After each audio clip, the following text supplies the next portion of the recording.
Hello welcome to mister into. कैसे हैं आप लोग? सो देखिए, इस वीडियो में एक बहुत अच्छे से क्वेश्चन को हम एड्रेस करेंगे।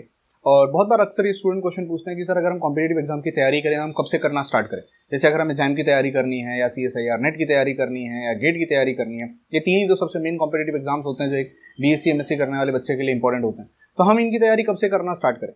तो देखिए, एक एक करके इन तीनों के बारे में डिस्कस करना स्टार्ट करेंगे। सबसे पहले बात करते हैं IIT-JAM के बारे में। मैं उम्मीद करता हूँ आपको पता होगा IIT-JAM के पेपर के बारे में। IIT-JAM का जो पेपर होता है वो आपको IITs में, NITs में, या जो इंडिया के बड़े इंस्टीट्यूट्स हैं जैसे IISER हो गया, IISc बेंगलोर हो गया, इनमें एडमिशन दिलाने के काम आता है। तो अगर आप IIT-JAM की तैयारी करना चाहते हो तो कुछ लोगों को लगता है कि 4 महीना बहुत इनफ होता है तैयारी करने के लिए। जी हाँ, 4 महीना भी इनफ होता है अगर आपको पहले से बहुत कुछ आता हो। So it all depends upon कि आपको पहले से कितना आता है। अब ये आपसे ज़्यादा बेहतर तरीके से कोई नहीं जान सकता कि आपको कितना आता है, क्या बेसिक्स पढ़ने की जरूरत है। कोई भी कॉम्पिटिटिव एग्जाम उठा लीजिए, आपको अगर ऐसा लग रहा होगा कि रट्टा मार के हम एग्जाम पास कर लेंगे तो थोड़ा डिफिकल्ट है। आपको थोड़ी बहुत तो केमिस्ट्री आनी चाहिए। एटलीस्ट ग्रेजुएशन और पोस्ट ग्रेजुएशन लेवल पे आके आप ये नहीं कह सकते कि हम 11-12 की तरह रट्टा मार के डाइजेस्ट को बाय हार्ट कर लेंगे और आंसर जाके रिप्रोड्यूस कर देंगे। तो आप अगर IIT-JAM की तैयारी करना चाहते हो तो द बेस्ट टाइम IIT-JAM की तैयारी करने के लिए होता है जैसे ही आप थर्ड ईयर की में एडमिशन लेते हो। जैसे ही आप अपने थर्ड ईयर में आते हो, आप वहां से IIT-JAM का जो मेन सिलेबस है उसको पढ़ना स्टार्ट कर सकते हो। तो क्या फर्स्ट ईयर सेकंड ईयर में हम IIT-JAM की तैयारी नहीं करनी चाहिए? सिर्फ फर्स्ट ईयर सेकंड ईयर आप अपना बेसिक्स क्लियर करने पे ज्यादा फोकस कीजिए। इतना तो आप भी एक्सेप्ट करोगे कि अगर आप ग्रेजुएशन कर रहे हो तो आपने IIT JEE का तो एक बार, JEE या नीट की तो तैयारी एक बार करी होगी। अगर आपने JEE नीट की तैयारी बहुत ही बढ़िया तरीके से करी होती तो फिर ग्रेजुएशन में क्यों आते? मोस्ट ऑफ दी बच्चे ग्रेजुएशन में इसलिए आते क्योंकि उनकी IIT JEE की और नीट की तैयारी उतनी अच्छे से हो नहीं पाती है, इसलिए वो ग्रेजुएशन में आते हैं। कुछ लोग ऐसे भी होते हैं जो मन से ग्रेजुएशन में आते हैं, तो मैं किसी को ऑफेंड नहीं करना चाहता, बट यूजुअली जो ट्रेंड देखा गया वो ये है।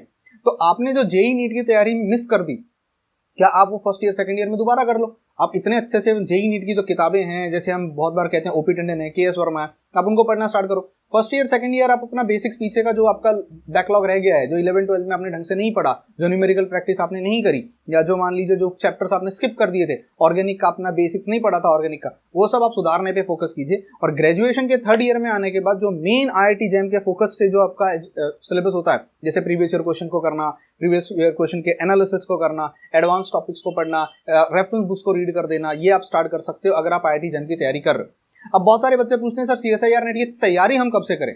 मैं आपको एक ऑनेस्ट आंसर देना चाहता हूं। एज अ टीचर, बहुत सारे स्टूडेंट्स अगर मुझे देख रहे होंगे, बहुत सारे टीचर्स अगर मुझे देख रहे होंगे तो ये मानेंगे किसी भी एग्जाम की तैयारी उसी दिन से स्टार्ट हो जाती है जिस दिन आपने 11th स्टैंडर्ड साइंस में एडमिशन लिया होता है। फिर वो JEE नीट हो, या वो IIT-JAM हो, वो CSIR-NET हो, या गेट हो। क्योंकि CSIR-NET में भी ऐसे ऐसे क्वेश्चन आपको देखने मिलेंगे जो कि direct 11th standard 12th standard से उठाए जाते हैं, जैसे क्वांटम नंबर के क्वेश्चन हो जाते हैं, सॉलिड स्टेट के क्वेश्चन हो जाते हैं। तो ये कहना कि नेट की तैयारी कुछ अलग है और आप जो सिलेबस पढ़ रहे हो वो अलग है, ऐसा नहीं होता। एक्चुअली तैयारी जो होती है वो आपकी तब से स्टार्ट हो गई होती है जब आपने केमिस्ट्री पढ़ना स्टार्ट किया होता है। बस प्रॉब्लम ये होती है कि आप कितनी चीजों को याद रखते हो और कितने लॉजिक्स को समझते हो, वो मैटर करता है।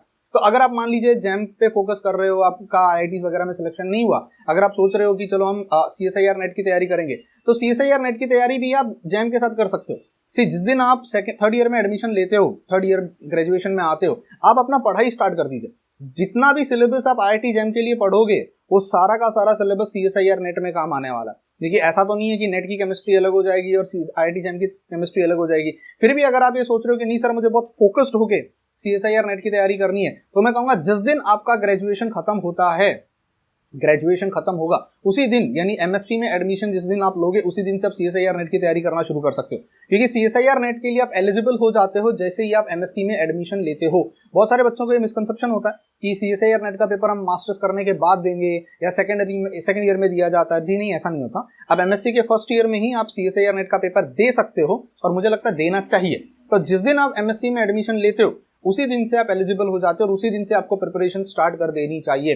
सिलेबस निकाल लो, प्रीवियस ईयर को क्वेश्चंस का चैप्टर वाइज, जब भी आप कोई टॉपिक पढ़ना स्टार्ट करते हो उसके प्रीवियस ईयर का पेपर एनालिसिस जरूर करना चाहिए, ताकि हमें एक अंदाजा आए कि उससे किस टाइप के क्वेश्चन पूछे जाते हैं। ऐसा नहीं होना चाहिए हम हमारा बहुत सारा टाइम बर्बाद कर देते हैं ऐसी चीजों को पढ़ने में जो कि एग्जाम में कभी पूछी नहीं जाती है। ठीक है, रेफरेंस बुक्स, क्योंकि रेफरेंस बुक्स इतनी मोटी मोटी होती हैं, सब तो थोड़ी ना दिमाग हमारा यार क्या मेमोरी कार्ड थोड़ी लगा हुआ है कि सारा सब कुछ बाय हार्ट कर लेंगे और एक इंसान को सब कुछ आएगा, ऐसा भी पॉसिबल नहीं होता है। तो आपको बहुत सिलेक्टिव अप्रोच रखना पड़ता है जब आप कॉम्पिटिटिव एग्जाम की तैयारी कर रहे हो। तो मुझे लगता है तो बेस्ट टाइम अगर मैं स्टार्ट करूं तो थर्ड ईयर ग्रेजुएशन जो होता है ना, वो सबसे बेहतरीन टाइम होता है जहां आप सारे कॉम्पिटिटिव एग्जाम की तैयारी कर सकते हो। जैम की तैयारी कर सकते हो, नेट की तैयारी कर सकते हो, CSIR, अब गेट की तैयारी कर सकते हो, क्योंकि अब तो गेट का पेपर BSc थर्ड ईयर के बच्चे भी दे सकते हैं। जो थर्ड ईयर का स्टूडेंट है वो भी दे सकता है। तो best time for preparation is third year. अगर मान लीजिए थर्ड ईयर से प्रिपरेशन करते करते आपका जैम नहीं हुआ, तो कम से कम नेट की तैयारी आपकी हो गई, नेट नहीं हुआ तो कम से कम गेट की, मतलब BSc third year, MSc first year और एमएससी सेकंड ईयर, ये 3 साल आपको मिलेंगे और ये तीनों सालों में आपके पास 3 पेपर होते हैं। एक तो IIT-JAM सबसे पहले आएगा, फिर गेट आएगा और CSIR-NET आएगा। 3 साल में ये 3 पेपर निकालने, तो क्या 3 साल में हम पूरा सिलेबस कवर नहीं कर सकते हैं? अगर हम एक एक चैप्टर पे फोकस करना स्टार्ट करें और हम एक एक चैप्टर को ढंग से निकालते रहें और ढंग से हम उनको खत्म करते रहें, उनका वीकली टेस्ट देते रहें, उनका प्रिपरेशन करते रहें, प्रीवियस ईयर एनालिसिस को करते रहें कि प्रीवियस ईयर के क्वेश्चन किस तरीके से आए हैं, नेट में कैसे आते हैं, गेट में कैसे आते हैं, जैम में किस तरीके से आते हैं।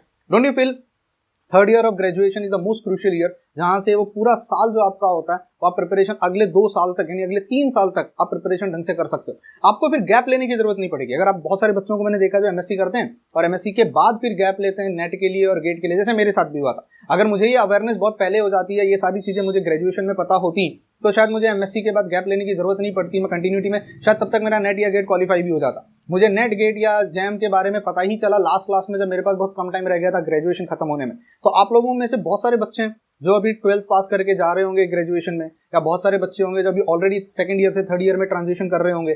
बहुत सारे बच्चे ऐसे भी होंगे जो अभी ग्रेजुएशन से मास्टर्स की तरफ जा रहे होंगे। ठीक है, तो आप लोगों से यही रिक्वेस्ट होगी कि आप अभी से प्रिपरेशन स्टार्ट कीजिए और अपना चैप्टर वाइज फोकस रखिए। बहुत सारे बच्चों को लगता है पूरा फिजिकल उड़ा दूंगा, सिर्फ पूरा फिजिकल उड़ाने की जरूरत नहीं है। आप चैप्टर वाइज फोकस रखिए। ऐसे टारगेट रखिए कि मेरे पास 15 दिन है, 15 दिन या 10 दिन है मेरे पास, 10 दिन में मुझे पूरा सॉलिड स्टेट खत्म करना है, अगले 10 दिन में मुझे पूरा काइनेटिक्स खत्म करना है, अगले 10 दिन में मुझे ये खत्म करना है, अगले, तो 10-10 दिन का टारगेट बना के चलिए। एक चैप्टर को अगर पूरा बेसिक से भी पढ़ना मैं स्टार्ट करूं, अगर एनसीईआरटी से भी पढ़ना मैं स्टार्ट करूं, तो मुझे लगता है 10 दिन बहुत इनफ हो जाता है। अगर मैं उसका प्रीवियस ईयर, आजकल तो यूट्यूब पे, टेलीग्राम पे, हर जगह हर एक चीज अवेलेबल है। प्रीवियस ईयर का पेपर एनालिसिस अवेलेबल है, आपको क्वेश्चन पेपर एनालिसिस अवेलेबल है, क्वेश्चन पेपर अवेलेबल है, आंसर की अवेलेबल है, और अलग अलग यूट्यूबर्स ने अलग अलग वीडियोस बनाए हुए हैं। और ऐसा भी नहीं है कि फ्री कंटेंट अवेलेबल नहीं है। अगर आप यूट्यूब पे जाओ, एक यूट्यूब चैनल पे शायद आपको सब कुछ ना मिले, एक यूट्यूब चैनल पे सब कुछ ना मिले, बट अगर आप 3-4 यूट्यूबर्स को फॉलो करते हो, 3-4 यूट्यूबर्स या कोई कोचिंग क्लासेस के चैनल को फॉलो करते हो, तो यू विल फाइंड कि मोस्ट ऑफ द सिलेबस, मैं कहूंगा 80-90% सिलेबस जो है वो फ्री डोमेन में अवेलेबल है। आपको थोड़ी मेहनत करनी पड़ेगी और आपको राइट लोगों को फॉलो करना पड़ेगा। आप उनसे पढ़ सकते हो और अपना मैक्सिमम सिलेबस आप फ्री में यूट्यूब से कवर करवा सकते हो। तो अगर आप प्रिपरेशन थर्ड ईयर से स्टार्ट करते हो तो 3 साल का जो पूरा टारगेट होगा वो 3 साल का टारगेट सेट कर सकते हो कि अगले आने वाले 3 साल में ग्रेजुएशन का थर्ड ईयर, एमएससी का फर्स्ट ईयर, एमएससी का सेकंड ईयर, ये 3 साल में हम ये तीनों कॉम्पिटिटिव एग्जाम्स को एक एक करके उड़ा सकते हैं। ट्रस्ट मी, हो सकता है, पॉसिबल है, इट्स नॉट इम्पॉसिबल। क्योंकि इतना पढ़ने के बाद मैंने जो रियलाइज किया वो ये किया कि अगर एक बच्चा थर्ड ईयर से फोकस करना स्टार्ट करे और प्रॉपर सिलेबस को ले, प्रॉपर गाइडेंस के साथ पढ़े और तभी से अगर वो चैप्टर्स को पढ़ना स्टार्ट करे, प्रीवियस ईयर का पेपर एनालिसिस करे, आराम से वो 3 साल में इन तीनों कॉम्पिटिटिव एग्जाम्स को आराम से निकाल सकता है। कोई बहुत बड़ा पहाड़ नहीं है और लोगों ने निकाला है। जिन्होंने ईमानदारी से पढ़ाई करी थी, जो रेगुलर थे, जो डिसिप्लिन थे, उन्होंने फर्स्ट अटेम्प्ट में भी निकाला है। जिनको पहले से अवेयरनेस थी, जो पहले से अवेयर थे। It's all the game of awareness, trust me.